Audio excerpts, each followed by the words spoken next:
Welcome back friends, Hindi club में आप लोगों का स्वागत है। मैं प्रमोद कुमार आज आप लोगों के लिए व्याकरण का बहुत ही इम्पोर्टेंट टॉपिक लेकर के आया हूँ, संधि विच्छेद। दोस्तों, संधि विच्छेद से सीटेट और टेट में 2 मार्क्स की क्वेश्चन आती है। आज आप लोगों को मैं संधि बता रहा हूँ और आप लोगों का 2 नंबर कंप्लीट हो जाएगा। इसी तरह के अगर आप वीडियो पाना चाहते हैं या सीटेट से संबंधित संपूर्ण तैयारी के लिए प्लीज़ इस चैनल को सब्सक्राइब कर ले, क्योंकि इस चैनल के माध्यम से संपूर्ण सीटेट टेट की तैयारी कराई जाती है। तो दोस्तों, आज मैं आप लोगों को संधि बता रहा हूँ बहुत ही इंटरेस्टिंग तरीके से, महेश्वर सूत्र की सहायता से कैसे एकदम अजीब हो जाता है संधि पढ़ना। तो दोस्तों, वैसे तो जब मैं आप लोगों को प्रतिहार बताऊंगा तो महेश्वर सूत्र बहुत अच्छे से बताऊंगा, लेकिन अभी थोड़ा सा बस महेश्वर सूत्र में बता दे रहा हूं जिसका यूज है। इस महेश्वर सूत्र के आप लोग याद कर लीजिए कि टोटल महेश्वर सूत्र 14 होते हैं, लेकिन संधि में मात्र 4-5 से काम चल जाएगा। वो आप लोग को हम बता रहे हैं। पहला होता है अ ई उ ड़, रील री क, एयोंग, एयोच, हायावरट लड़। तो दोस्तों, इतना ही से काम चल जाएगा। संधि में आप लोगों को पूरा संधि क्लियर हो जाएगा। जब प्रत्याहार बताने लगेंगे तो उस टाइम पूरा महेश्वर सूत्र को क्लियर कर देंगे। संधि के 3 भेद होते हैं: स्वर संधि, व्यंजन संधि, विसर्ग संधि। स्वर संधि किसे कहते हैं? स्वर के साथ स्वर मिलने से जो विकार उत्पन्न होता है उसे स्वर संधि कहते हैं। जैसे एग्जाम्पल, रमा प्लस इस बराबर रमेश। रमा में मो में आ रहा है और इधर ई है, तो देखिए दोनों साइड इधर भी स्वर है और इधर भी स्वर है। तो जब दोनों में स्वर है तो ये कौन वर्ण, कौन संधि हो गया? स्वर संधि हो गया। दोस्तों, स्वर संधि का पहचानने का सीधा सीधा तरीका है कि दोनों ओर क्या रहे? स्वर रहे, उसे स्वर संधि कहते हैं। जैसे नेक्स्ट, कवि प्लस इंद्र बराबर कविंद्र। कवि में भी ई आ रहा है और इधर भी ई है, दोनों तरफ ई है, तो इसलिए कौन संधि हुआ? स्वर संधि हुआ। स्वर संधि के 5 भेद होते हैं। कौन कौन है? दीर्घ संधि, गुण संधि, यण संधि, वृद्धि संधि, अयादि संधि। तो एक करके हम सीखते हैं। फर्स्ट ऑफ ऑल, दीर्घ संधि। इसका सूत्र होता है अक सवर्ण दीर्घ। अब यहाँ पर देखिए, मैं आप लोगों को महेश्वर सूत्र की सहायता से बता रहा हूँ, एकदम इजी हो जाएगा संधि। आज के बाद आप लोग भूलिएगा नहीं। दीर्घ संधि सूत्र होता है अक सवर्ण दीर्घ। अक के मतलब क्या हुआ?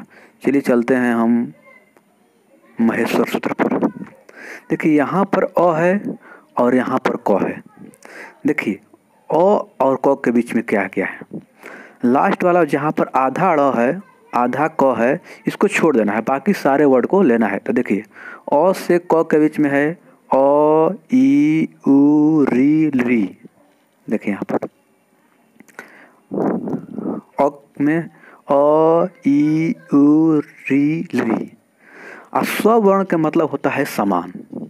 स्ववर्ण का मतलब होता है समान, अर्थात अ ई उ री ली के बाद समान वर्ण आए तो उसका दीर्घ हो जाता है। जैसे एग्जाम्पल में देखते हैं। देखिए, इसमें अक है तो आप यहाँ पर देख लीजिएगा कि अ से क कौन कौन वर्ण आते हैं। तो अ ई उ री ली, लास्ट वाला वर्ण को छोड़ देना है। तो देखिए इसका एग्जाम्पल, भाव प्लस अर्थ, भावार्थ। भाव वो में अ आया और इधर भी अ है, तो दोनों समान वर्ण आया, तो क्या हो गया? इसका दीर्घ। दीर्घ मतलब होता है बड़ा हो जाना। तो अ मिलकर क्या हो गया? आ। इसका अर्थ क्या बन गया? भावार्थ। नेक्स्ट है देव प्लस अर्चनम, देवार्चनम। वो में भी अ आ रहा है और यहाँ पर भी अ है, तो अ मिलकर क्या हो गया? आ। तो टोटल क्या हो गया? अ मिलकर आ हो गया, दीर्घ हो गया। यहाँ पर हो गया देवार्चनम। च प्लस अपी, चापी। च में भी अ है और इधर भी है, तो ओ और अ मिलकर क्या हो गया, आ हो गया, दीर्घ हो गया, इसका हो गया चापी। तो बस इसको में सूत्र बस इतना ही रखना है याद कि दीर्घ संधि अ क स्वर्ण दीर्घ। अ का मतलब हो गया अ ई उ री ली के बाद स्वर्ण मतलब समान वर्ण आए तो उसका दीर्घ हो जाता है। नेक्स्ट पढ़ते हैं गुण संधि। इसका सूत्र होता है अदिंग्य गुण। गुण संधि का सूत्र होता है अदिग्य गुण। अब देखिए अदिग्य का मतलब क्या होता है, अ और ज्ञ। चलते हैं माहेश्वर सूत्र में, अ और ज्ञ, अ यहाँ पर है और ज्ञ यहाँ पर है। देखिए इसके बीच में का है, अ ई उ री ली ए ओ, इतना वर्ड आ रहा है, लास्ट वाला को छोड़ देना है। तो इसमें क्या आ रहा है, अ ई उ री ली ए ओ। तो देखिए इसका कैसे होता है, अ या के बाद ई उ री ली आए तो देखिए ई का ए हो जाता है, उ का ओ हो जाता है, री का और हो जाता है और ली का अल हो जाता है। फिर से एक बार दोस्तों, अदिंग्य गुण, अ और ज्ञ के बीच में कौन कौन वर्ड आता है माहेश्वर सूत्र से देख लेंगे तो अ ई उ री ए ओ आता है। अब देखिए कैसे इसका होता है कि अ या आ के बाद ई उ री आए तो ई का ए, उ का ओ, री का और री का अल हो जाता है। इसमें बस और अल दो को याद कर लेना है। जैसे एग्जाम्पल देव प्लस इंद्र देवेंद्र। देखिए देव व में अ आ रहा है, इधर ई, तो अ ई, अ के बाद ई आए तो क्या हो जाएगा, ए हो गया, तो हो गया देवेंद्र। जैसे देखिए महा प्लस उदय, महा में आ आया, यहाँ पर क्या आया उ, तो उ रहेगा, आ के बाद उ आएगा तो क्या हो जाएगा, देखिए उ आया तो उ हो गया, तो क्या हो गया महोदय। वृद्धि संधि। वृद्धि संधि का सूत्र होता है वृद्धि रेचि। अब देखिए यहाँ पर रेचि का मतलब होता है एच प्रत्याहार।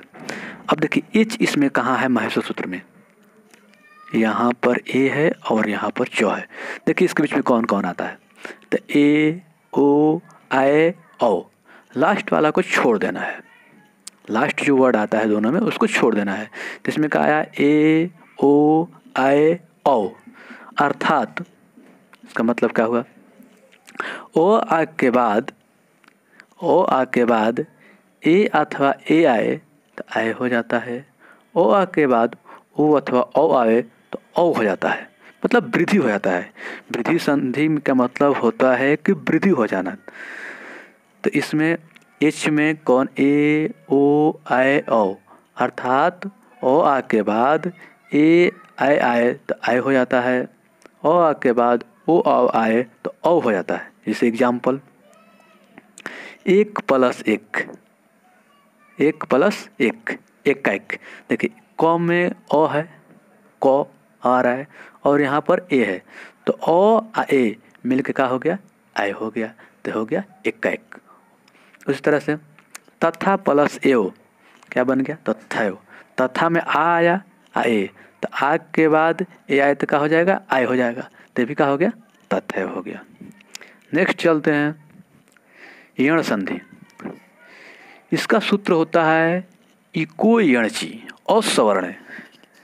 यण संधि का सूत्र होता है इको यणची असवर्ण। असवर्ण का मतलब होता है समान, असमान, असवर्ण का मतलब होता है असमान। और देखिए इक, यहाँ पर क्या आया, इक आया और एगो यण आया। तो चलते हैं माहेश्वर सूत्र में देखते हैं इक का मतलब क्या हुआ और अण में कौन कौन वर्ड आते हैं। तो देखिए ई यहाँ पर है और क यहाँ पर है, तो क्या आया ई उ री। अब चलते हैं यण में, य यहाँ पर है और य आड़ो यहाँ पर है, य आड़ो यहाँ पर है, तो क्या आया इसके बीच में, य व र ल, य व र।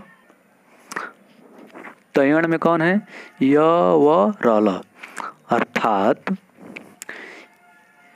ई उ री के बाद, ई उ री के बाद असमान वर्ण आए तो य का य हो जाता है, उ का व हो जाता है, री का र हो जाता है और ली का ल हो जाता है। इसमें याद रखिएगा कि क्या होता है, असमान वर्ण आना चाहिए। तब ई का य, उ का व, री का र, री का ल हो जाता है।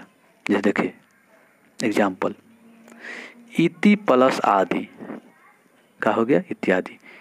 ती में ई है और यहाँ पर क्या है, आ है। यहाँ पर असमान वर्ण आया तो ई का क्या हो जाएगा, देखिए ई का य हो गया तो क्या हो गया इत्यादि। प्रति प्लस एक, प्रति ई आया ए आया तो यहाँ पर ई के बाद कोई असमान वर्ण आ जाएगा तो क्या हो जाएगा, ये हो जाएगा। यह ई के बाद यह हो जाएगा तो हो गया प्रत्येक। अब नेक्स्ट है अयादि संधि। इसका सूत्र होता है एचो अयावह स्वर, एचो अय वायावह स्वर। एच का मतलब क्या हुआ, चलते हैं महेश्वर सूत्र में देखते हैं एच का मतलब क्या हुआ। तो देखिए यहाँ पर ए है और यहाँ पर च है, यहाँ पर य है और यहाँ पर च है। तो ए और च के बीच में कौन कौन वर्ण है देखते हैं, ए ओ आय औ। अब देखिए अयावह, इसमें अय औ आय आओ इसमें छुपा हुआ है, अय औ आय आओ इसी में है। अर्थात ए ओ आय औ के बाद कोई स्वर वर्ण आए तो ए का अय, ओ का औ, ए का आय और औ का आओ हो जाता है। इसमें याद रखिएगा कि क्या आएगा, स्वर आएगा।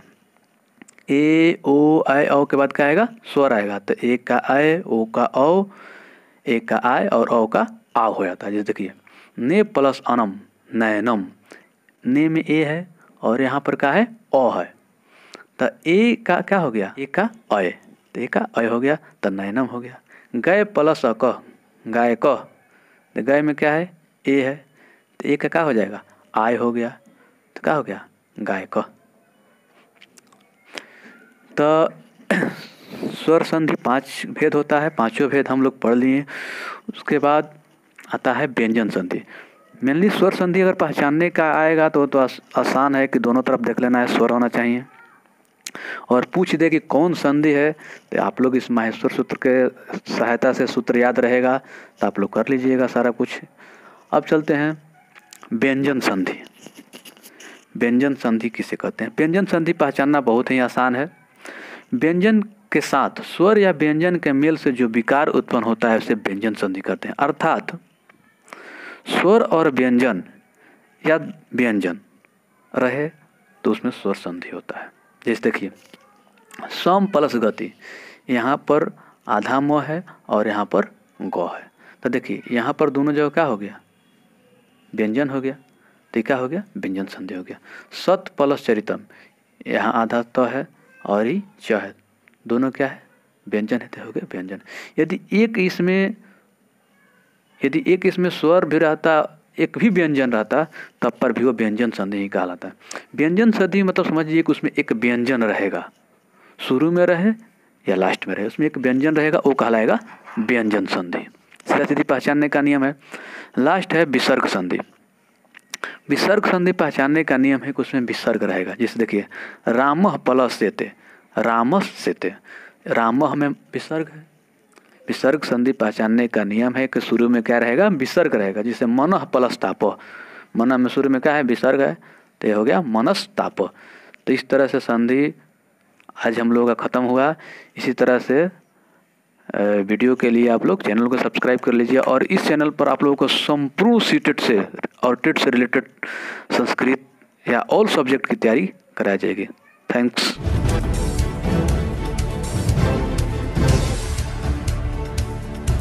सब्सक्राइब कीजिए हिंदी क्लब को, दबाइए इस बेल आइकॉन को ताकि हमारा वीडियो आपको मिले सबसे पहले। शेयर करें अपने दोस्तों के साथ ताकि वो भी इसका लाभ उठा सके। ये सब बिल्कुल फ्री है।